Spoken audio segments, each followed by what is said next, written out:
These crates mean Hope is on the way to North Myrtle Beach. The Bob Hope exhibit will be on display at the North Myrtle Beach Area Historical Museum from May 1st until August 31st. Let's chat with Janine and see what it's all about.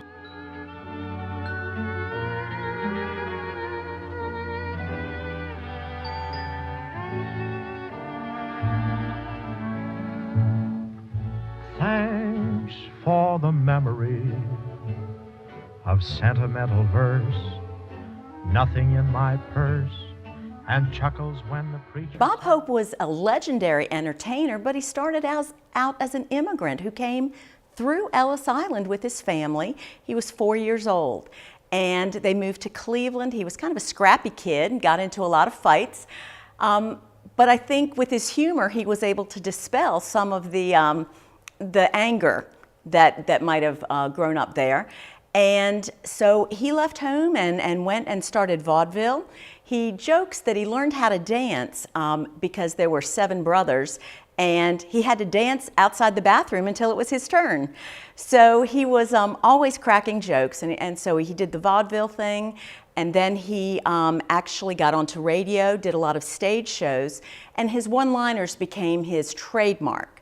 And you'll see a lot of those throughout the exhibit.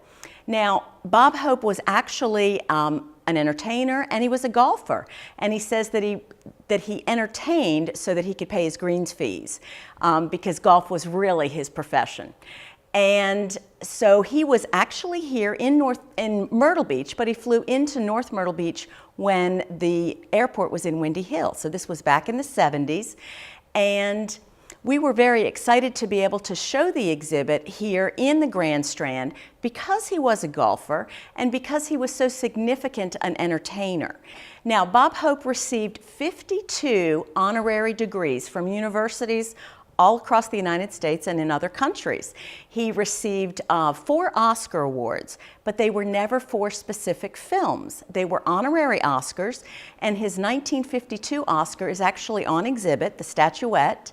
And he was the MC for the Oscars, I think 14 times.